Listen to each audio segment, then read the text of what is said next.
માધો માધો માધો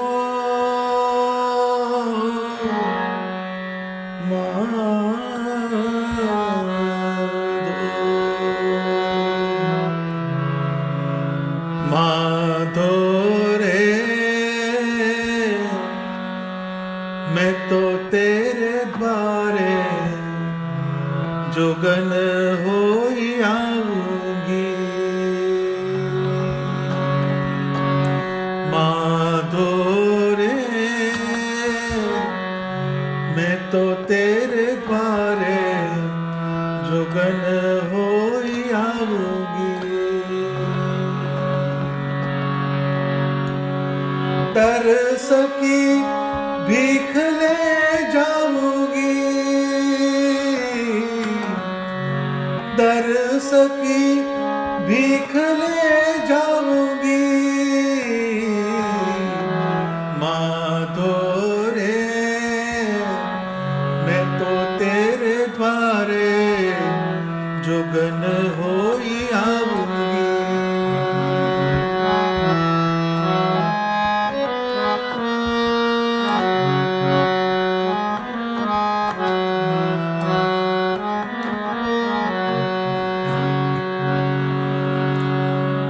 शील की शैली संतोष की मुद्रा त्याग का तबल में बजाऊंगी शील की शैली संतोष की मुद्रा त्याग का तबल में बजाऊंगी मन करतार ने तन को तंबूरो मन करतार ने तन को तंबूरो तामे तेरा गुण गाऊंगी माधो रे मैं तो तेरे द्वारे जोगन होई आऊंगी डर सकी भीख ले जाऊंगी माधो रे मैं तो तेरे द्वारे जोगन होई आऊंगी माधो रे मैं तो तेरे द्वारे जोगन होई आऊंगी સહજાનંદ સ્વામી મહારાજની જય. સૌ હરિભક્તોને મારા જય સ્વામિનારાયણ. પ્રેમાનંદ સ્વામી આ પદમાં એક જુદી જ અભિવ્યક્તિ સમજાવે છે.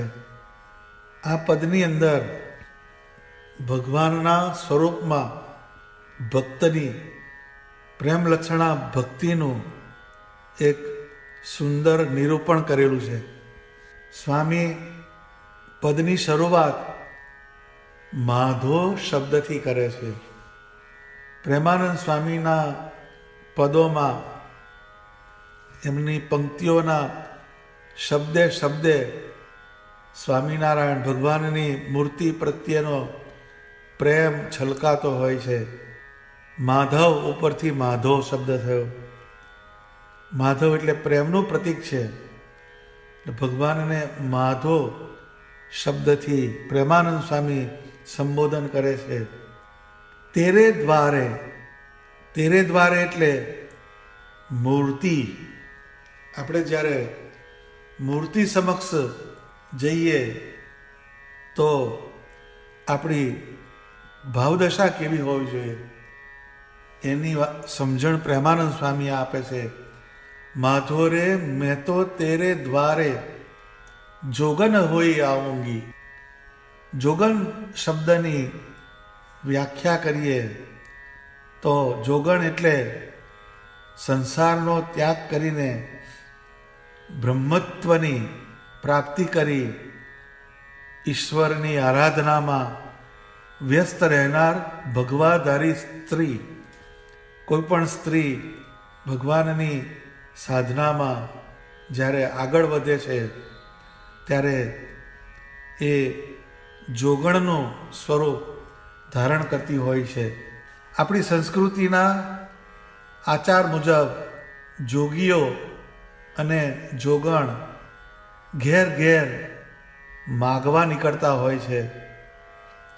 તેઓ ભિક્ષા માગીને એ ભિક્ષાનું જે અન્ન મળે એમાંથી એમના દેહનું પોષણ કરતા હોય છે.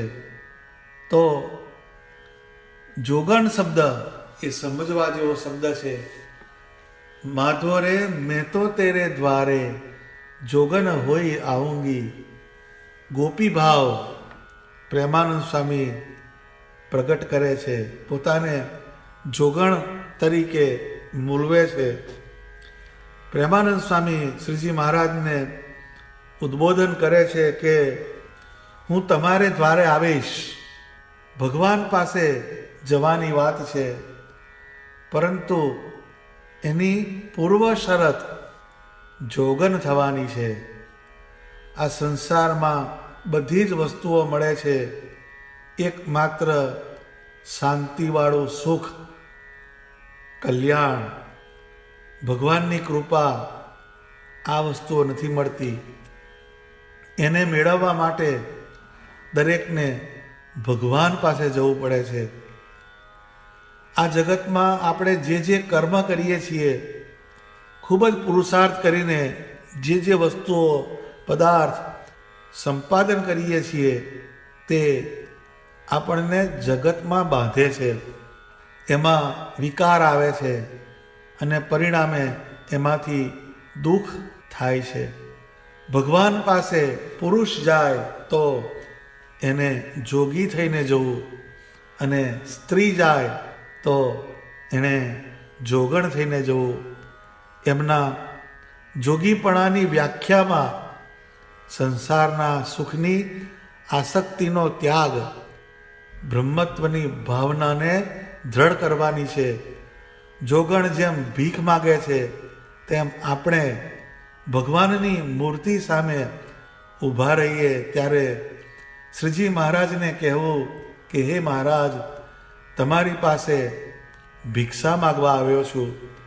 મારા ભિક્ષા પાત્રમાં તમારી મૂર્તિના દર્શનનું દાન આપજો. દરસ કી ભીખ લે જાઉંગી.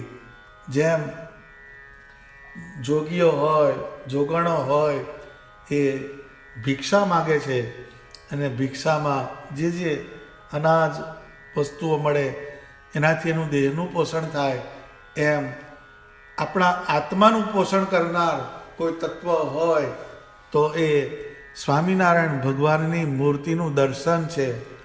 એમની મૂર્તિનું દર્શન થાય તો આપણા જીવને બળ મળે, આપણો આત્મા પ્રકાશમાન બને. તો દરસ કી ભીખ લે જાઉંગી.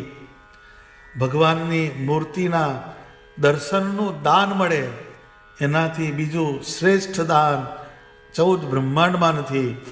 તો ભગવાનની મૂર્તિ પાસે જ્યારે આપણે ઊભા રહીએ અને એમની પાસે કંઈક માગવાની વાત આવે તો આપણે એક વસ્તુ ફિક્સ કરી રાખવાની કે હે ભગવાન, તમારી સુંદર મનોહર મૂર્તિનું મને દર્શન થાય એવી મારા ઉપર કૃપા કરો. તો આવા સંતોએ એમના પદોની અંદર જુદી જુદી જગ્યાએ દર્શનની વાતને દોહરાવેલી છે. સાવરે દરસ કી મેં પ્યાસી, આય મિલો અવિનાશી, હસી કે હરિ વદન દિખાસી, તબ જીય સુખ આસી. આ પ્રેમાનંદ સ્વામીનું જ પદની પંક્તિ છે કે સાવરે, હે ભગવાન સ્વામિનારાયણ, તમારા દરસની હું પ્યાસી છું. આય મિલો અવિનાશી, તમે મારા આત્માની અંદર બિરાજમાન થાવ. હસી કે હરિ બદન દિખાસી, હાસ્ય કરીને તમારી મૂર્તિ એ મને એનું દર્શન થાવ. તબ જીય સુખ આસી, ત્યારે જ મારા જીવની અંદર સુખ થશે. દીજે દરસ નાથ સુધ લીજે, સુંદર શ્યામ શરીર. હે મહારાજ, તમારું દર્શન થશે તો જ મારી અંદર કંઈક સારું થશે. એ તમારી શ્યામ મનોહર મૂર્તિનું મને દર્શન થાવ. પ્રેમાનંદ કે નાથ તિહારી, દાસી હું મેં તો બલવીર. એ ભગવાન સ્વામિનારાયણ, હું તમારી દાસી છું, હું તમારા દ્વારે જોગણ થઈને આવી છું, તો મને તમારા સ્વરૂપનું દર્શન આપો. આ એક પહેલી પંક્તિમાં સ્વામી આપણને સમજાવે છે કે ભગવાન પાસે જ્યારે આપણે જઈએ ત્યારે જોગણ, જોગી એના ભાવથી આપણે ઊભા રહેવાનું. સ્વામી આગળની પંક્તિમાં નૃત્ય અને સંગીતના માધ્યમ દ્વારા અધ્યાત્મની વાતને સમજાવે છે. સ્વામી કહે છે, શીલ કી શૈલી, સંતોષ કી મુદ્રા. દરેક નૃત્યકારની પોતાની શૈલી હોય છે, સ્ટાઇલ હોય છે, એની એક સ્કૂલ હોય છે, પરંપરા હોય છે. જેમ કે કથક, ભરતનાટ્યમ વગેરે વગેરે. એમ આપણા સત્સંગની શૈલી શું? તો શીલ કી શૈલી. શીલ એટલે ચારિત્ર. કોઈ પણ પરણેલી સ્ત્રી હોય તેની જે પતિવ્રતાની નિષ્ઠા, એનું પતિવ્રતાપણું, એ એની શોભા છે. એ સ્ત્રી એના પતિ સિવાય બીજે ક્યાંય એનું મન જોડતી નથી. તેમ પ્રત્યેક સાધકે સ્વામિનારાયણ ભગવાનમાં પતિવ્રતાની નિષ્ઠા રાખીને એમની ઉપાસના, ભક્તિ કરવી. તો સત્સંગમાં આવા ઘણા પ્રસંગ જોવા મળે છે. શ્રીજી મહારાજના સમયમાં એક પરંપરા હતી, મર્યાદા હતી કે સવારમાં જ્યારે બધા પૂજા કરે અને પૂજા કરી રહે ત્યારે મોટા જે સંત હોય, મોટેરા સંત, એને યુવાન સંતો હોય, નાના સંતો હોય, એ પૂજા કરતા હોય એ સંતોને પગે લાગવા જાય અને એમની પૂજાના દર્શન કરે. તો એક વખતે મુક્તાનંદ સ્વામી પૂજા કરતા હતા. ત્યાં પરમ ચૈતન્યાનંદ સ્વામીની પૂજાના દર્શન કરવા માટે ગયા અને સ્વામી પૂજા કરતા હતા. ત્યાં પગે લાગીને મુક્તાનંદ સ્વામીની પૂજાની પાસે સ્વામી બેઠા અને સ્વામીને ક્ષયરોગ હતો, એટલે શિયાળાનો સમય હતો. તો પૂજાની બાજુમાં એક બાજુ સઘડી હતી, એનાથી તાપ આવે એટલા માટે સઘડી લગાડેલી હતી અને સ્વામી પૂજા કરતા હતા. અને થોડી વાર થઈ અને સ્વામીએ પરમ ચૈતન્યાનંદ સ્વામીને કહ્યું કે સ્વામી, આ રામાનંદ સ્વામીની કૌપીનનો આડ છે, એના દર્શન કરો. એટલે કૌપીનનો આડ એટલે પહેલાંના સમયમાં કૌપીન બાંધતા ને ઉપરથી એ ફિક્સ રહે, એટલે આડો એનો પટ્ટો હોય, જેમ આપણે પેન્ટને પટ્ટો બાંધીએ છીએ એવો એક ઉપર આડો કાપડનો પટ્ટો હોય, એનાથી એ કૌપીન બંધાઈ જાય. તો એ કૌપીનનો આડબંધ છે, એનો તમે દર્શન કરો. તો પરમ ચૈતન્યાનંદ સ્વામી એમણે બહુ જ વિનંતીપૂર્વક કહ્યું કે સ્વામી, માફ કરજો, અમારી પતિવ્રતાની ભક્તિ છે. શ્રીજી મહારાજના સંબંધવાળું કોઈક વસ્તુ હોય, કોઈક વસ્ત્ર હોય, કોઈક વસ્તુ હોય તો એના દર્શન કરીએ, પરંતુ આ અમને નહીં ખપે. આટલી એક વાત થઈ, પરંતુ એમાં એક બહુ ગંભીર મુદ્દો સમાયેલો છે. હવે પરમ ચૈતન્યાનંદ સ્વામી જે હતા એ તો એના કરતાં મુક્તાનંદ સ્વામી તો બહુ સિનિયર મોસ્ટ સંત હતા. શ્રીજી મહારાજ પોતે એમની અંડરમાં 9 મહિના રહેલા રામાનંદ સ્વામીની આજ્ઞાથી, એવા સંત હતા. હવે એમણે આવી વાત કેવી એ પણ એક બહુ જ મોટી વાત કહેવાય, કારણ કે એમને પોતાનો ઇન્ફિરિયોરિટી કોમ્પ્લેક્સ લાગે. આવા મોટા પુરુષને મારથી આવી વાત કેવી રીતે કહેવાય? પરંતુ એમનામાં શ્રીજી મહારાજની પતિવ્રતાપણાની ભક્તિની નિષ્ઠા હતી, એ શૈલી કહેવાય, એ દ્રઢ થયેલી હતી. એટલે એમણે એ વાત કહી દીધી. અને મુક્તાનંદ સ્વામી પણ સામે છેડે એવા જ ધુરંધર પ્રખર સંત હતા. એમણે એક જ ક્ષણમાં એ વાતને પામી ગયા. એમને પણ અંદરથી પ્રતીતિ થઈ કે આ સંત નાના છે, યુવાન છે, તો પણ એમને શ્રીજી મહારાજની મૂર્તિમાં પતિવ્રતાપણાની જે નિષ્ઠા, એની કેટલી દ્રઢતા છે. એટલે એમણે પણ એમની એ વાતને સમર્થન આપ્યું અને જે કોપિનનો આડબંધ હતો એ સઘળીમાં મૂકી દીધો. તો આ એક આપણા સત્સંગનો પ્રસંગ છે, પરંતુ એની અંદર એક સૂક્ષ્મ સિદ્ધાંત સમાયેલો છે. એ સિદ્ધાંત એ છે કે આપણા સંપ્રદાયની જે પરંપરા, એમાં ચારિત્ર્ય એટલે પતિવ્રતાપણાની નિષ્ઠા સ્વામિનારાયણ ભગવાનમાં દ્રઢપણે રાખવી, એ એક આપણા સંપ્રદાયનું મુખ્ય બંધારણ છે. તો શીલ કી શૈલી, સંતોષ કી મુદ્રા. તો નૃત્યમાં નૃત્યકાર એના મોઢા પર જુદા જુદા ભાવો વ્યક્ત કરતો હોય છે, એને મુદ્રા કહેવાય છે. તો સ્વામિનારાયણ ભગવાનની મૂર્તિનો યોગ થયો પછી એ ભક્તના મુખ ઉપર સંતોષની મુદ્રા દેખાવી જોઈએ.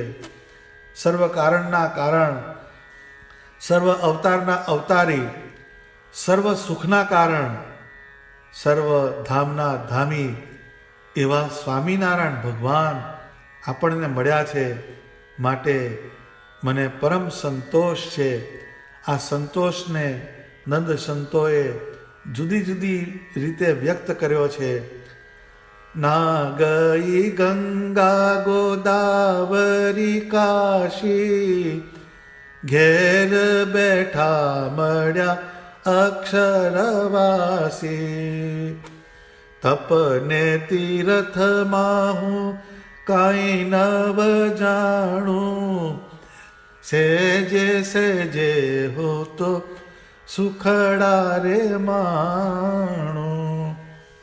આ પદમાં સ્વામી કહે છે કે ના ગઈ ગંગા ગોદાવરી કાશી, એટલે હું ગંગામાં સ્નાન કરવા નથી ગયો, ગોદાવરીમાં તીર્થ કરવા નથી ગયો, કાશી નથી ગયો.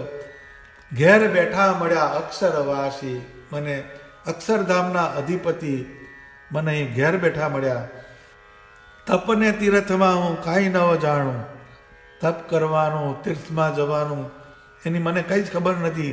કેમ કે જે ક્રિયાઓ કરીને પ્રાપ્તિ થાય એ મને સહેજે સહેજે પ્રાપ્ત થઈ. સહેજે સહેજે હું તો સુખડા રે માણું. એ સહેજે સહેજે સુખડા એ શું? તો કે સ્વામિનારાયણ ભગવાનની મૂર્તિનો યોગ થયો, એમની લીલાનો યોગ થયો, એનાથી જીવમાં સુખ સુખ અને સુખ થયું. બ્રહ્માનંદ સ્વામી એક જગ્યાએ કહે છે કે ચંદ્ર ઇન્દ્ર સૂરજ શિવ શક્તિ, તીર્થ વ્રત અનેક, इनसे मेरा मन नहीं माने, तुमसे मेरी टेक, हारे हो मैं प्यासी तेरे चरण रज की. એમ કે ચંદ્ર છે, ઇન્દ્ર છે, સૂર્ય છે, શિવજી છે, શક્તિ છે, અનેક તીર્થો છે, અનેક વ્રત છે, પરંતુ સ્વામી કહે છે ઇનસે મેરા મન નહીં માને, એમાં મારું મન માનતું નથી. કેમ કે તુમસે મેરી ટેક, હે સ્વામિનારાયણ ભગવાન તમારા સ્વરૂપમાં મારી ટેક છે. હારે હો મેં પ્યાસી તેરે ચરણ રજ કી, મને તમારી ચરણ રજમાં જ નિષ્ઠા છે, એની જ પ્યાસ મને છે. આ બ્રહ્માનંદ સ્વામી કહે છે. તો આ એક જુદી જ વાત સંતોની છે. પરમ સંતોષ, સંતોષ કી મુદ્રા. આમ અધ્યાત્મની વાતમાં દેવ દેવીઓમાંથી પ્રતીતિ તોડીને એક સ્વામિનારાયણ ભગવાનમાં જીવને જોડવાનો અને જગતના પદાર્થોમાંથી સુખ ખોળવાની જે લાલસા છે એનો ત્યાગ કરીને સ્વામિનારાયણ ભગવાનની મૂર્તિ, એમનો સત્સંગ, એમના લીલા ચરિત્રમાં સુખ ખોળવાની વૃત્તિ પાકી થાય ત્યારે સમજવું કે સંતોષ કી મુદ્રા એ આપણા જીવનમાં દ્રઢ થઈ. જો આપણે સ્વામિનારાયણ ભગવાનને મૂકીને બીજે બધે સુખની, કલ્યાણની કલ્પના કરીએ તો આપણા મુખ ઉપર સાચા સંતોષની લાગણી આવી નથી એમ જાણવું. સ્વામી આગળ લખે છે, ત્યાગ કા તબલ મેં બજાઉંગી. ત્યાગને તબલા સાથે સરખાવ્યો છે. તબલું વાગે એટલે માણસ એના તાલમાં ડોલવા માંડે છે. સંગીતમાં તાલ ન હોય તો સંગીત અધૂરું રહે છે. એમ ભક્તિ માર્ગમાં, અધ્યાત્મના માર્ગમાં ત્યાગ એ બહુ જ શ્રેષ્ઠ વસ્તુ છે, અગત્યની વસ્તુ છે. અને સંગીતની અંદર તબલા વગર એ અધૂરું રહે છે, કારણ સંગીતના આનંદમાં એ વધારો કરાવનારું છે. સંગીતમાં તબલું જેમ આનંદમાં વધારો કરે છે, તેમ ભક્તિ માર્ગ અને અધ્યાત્મના માર્ગમાં ત્યાગ ખૂબ જ જરૂરી બાબત છે. ત્યાગ એ સ્વયંને નિજાનંદમાં ડૂબાડીને પરમ એવા સ્વામિનારાયણ ભગવાનમાં જોડવાનું સાધન છે. ત્યાગ દર્શનીય હોવો જોઈએ, પરંતુ જ્યારે ત્યાગ પ્રદર્શન બની જાય ત્યારે એનો અર્થ સરતો નથી. જે સુખ ત્યાગમાં છે એ ભોગમાં કે કોઈ વસ્તુ પર હક જતાવવામાં નથી. જ્યારે આપણા જીવનમાંથી અહમરૂપી દેહભાવનો ત્યાગ થાય છે ત્યારે જ ભગવાનના સ્વરૂપનું અનુસંધાન થાય છે. નંદ સંતો અને જીવુબા, લાડુબા આદિ ભક્તોના જીવનમાં ત્યાગ હતો તો એમને સ્વામિનારાયણ ભગવાનની પ્રસન્નતા પ્રાપ્ત થઈ હતી. નંદ સંતોએ એમના દેહ સુખ અને સમયનો ત્યાગ કર્યો તો સત્સંગમાં તેઓ અનેક જીવને સુખી કરનાર જ્ઞાન આપી શક્યા. એમના ત્યાગનું તબલું એવું વાગ્યું કે અનેક જીવને એમણે ભગવાન સ્વામિનારાયણની મૂર્તિનો રંગ લગાડી દીધો. એ મૂર્તિના સુખમાં આનંદ કરાવી દીધો. એટલે આપણે આપણા ત્યાગથી શ્રીજી મહારાજને રીઝવવાના છે. એ કેવી રીતે? તો કે એકાદશી આદિ દિવસો આવે ત્યારે આપણે આપણા વ્યવહાર કાર્યમાંથી, દેહની ક્રિયામાંથી સમય બચાવીને શ્રીજી મહારાજને ચરણે એ સમયને સમર્પિત કરવો જોઈએ. અને આપણા મનને સ્વામિનારાયણ ભગવાનની મૂર્તિમાં, એમના લીલા ચરિત્રોમાં જોડવું, જેનાથી આપણો ત્યાગ આનંદમય બની જાય. જ્યાં ત્યાગ હોય ત્યાં સુખ અને આનંદ હોય. એ ત્યાગનું સાચું લક્ષણ છે. સ્વામી આગળ કહે છે કે મન કરતાર. તો કરતાલનો આપણે અભ્યાસ કરીએ તો એમાં પતરાની ગોળ પત્તીઓ હોય છે, જે હવાના ઝોકાથી એકબીજા સાથે અથડાય છે અને એમાંથી એક રણકાટ અવાજ આવે છે, એ હાલતી રહે છે. તેમ મન પણ અનેક પ્રકારના સંકલ્પ વિકલ્પથી ઘેરાયેલું હોય છે. એમાં ઘાટ સંકલ્પ ઉઠતા જ રહે છે. આ વાતને સમજાવતા શ્રીજી મહારાજ વચનામૃતમાં કહે છે કે આ મન છે તે જગતની વાસનાથી વસેલું છે, માટે મનને ભગવાનના લીલા ચરિત્રરૂપી જાળામાં ગૂંચવી મૂકવું. એક સંકલ્પ શમ્યો અને બીજો કરવો, બીજો શમ્યો અને ત્રીજો કરવો, આમ ભગવાન સંબંધી સંકલ્પ કરવાથી મન શુદ્ધ અને પવિત્ર બને છે. તો તો એ જે કરતાલ જેમ એમાંથી એનો રણકાટ થયા કરે છે, એવી રીતના આપણા મનની અંદરથી સ્વામિનારાયણ ભગવાનની મૂર્તિના લીલા ચરિત્રો, એમનું જ્ઞાન, એની જુદી જુદી મૂર્તિની ચેષ્ટાઓ, આનો એક અંદરથી રણકાટ થયા કરવો જોઈએ. તો એ મન કરતાર, મનની અંદર ભગવાન સંબંધી ગુંજારાઓ થયા કરવો જોઈએ. તો એ જ્યારે થાય ત્યારે આપણું મન કરતાલ બન્યું. છેલ્લે કહે છે તન કો તંબુરો. તો તન એટલે શરીર, તન કો તંબુરો. તો શરીર જે છે એ પંચ મહાભૂતમાંથી બનવું. પૃથ્વી, જળ, આકાશ, વાયુ ને તેજ, એ પંચભૂતમાંથી શરીર બનેલું છે. એમ તંબુરો જે હોય, તાનપુરો, એમાં 4 તાર હોય છે અને નીચે એક મોટું એનું પેટ કહેવાય એ હોય છે. તો આ 5 વસ્તુનું સંયોજન એ તંબુરામાં છે. તો તનકો તંબુરો એટલે આપણા શરીરની જે બધી ઇન્દ્રિયો જે છે, એની અંદર આંખ છે, કાન છે, નાક છે, જીભ છે, હાથ છે, પગ છે, આપણી ચામડી છે, આ બધી ઇન્દ્રિયો જે છે એને ભગવાનમાં જોડવાની વાત કહે છે. शील की शैली संतोष की मुद्रा, त्याग का तबल में बजाऊंगी, मन करतार तन को तंबूरो, तामे तेरा गुण गाऊंगी. એટલે અમારા શરીર રૂપી તંબુરામાંથી ભગવાન સ્વામિનારાયણના ગુણોનું વાદ થશે, એના લીલા ચરિત્રોનું અને એમના ઐશ્વર્યનું, એમના મહિમાનું મારા શરીરમાંથી ગાન થશે. મારી આંખો એમના સ્વરૂપનું દર્શન કરશે, મારા કાન એમના કલ્યાણકારી શબ્દોને સાંભળશે, મારી જીભ એમના મંત્રનો જાપ કરશે, એમના કીર્તન બોલશે. આવી આપણી ઇન્દ્રિયોનો જે સમાજ છે આપણા શરીરનો, એને ભગવાનમાં જોડવાનો. એટલે એ કહે છે પ્રેમાનંદ સ્વામી કે મન કરતારને તન કો તંબુરો, તામે તેરા ગુણ ગાઉંગી. એટલે મારા શરીરના પ્રત્યેક અંગ હે સ્વામિનારાયણ ભગવાન તમારા ગુણને ગાશે.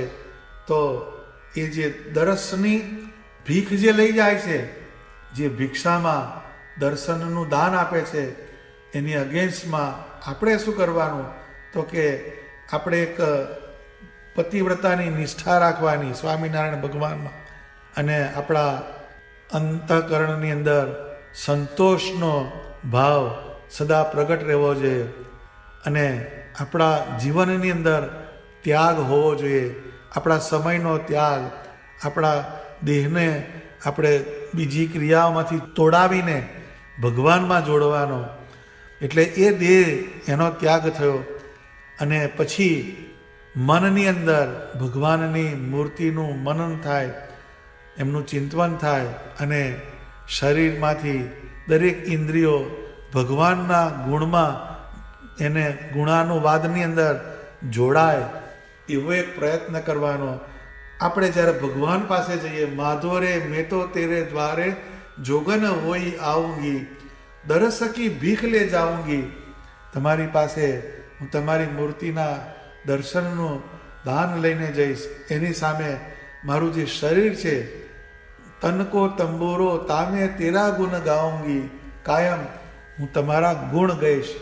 આવું એક ભગવાન સ્વામિનારાયણ સાથેનું કમિટમેન્ટ છે, જે પ્રેમાનંદ સ્વામી બહુ જ સૂક્ષ્મ રીતે સંગીત અને નૃત્યના માધ્યમ દ્વારા આ પદની અંદર સમજાવે છે. આ પદ બહુ જ અજોડ પદ છે, બહુ જ ઓછા લોકોને ખ્યાલ હોય એવું આ પદ છે, પરંતુ એમાં જબરજસ્ત સિદ્ધાંત સમાયેલો છે. એટલે દરેક સાધકે, દરેક હરિભક્તે આ પદને સમજીને એ પ્રમાણે ભગવાન સ્વામિનારાયણને રાજી કરવાનો પ્રયત્ન કરવો જોઈએ. સહજાનંદ સ્વામી મહારાજની જય.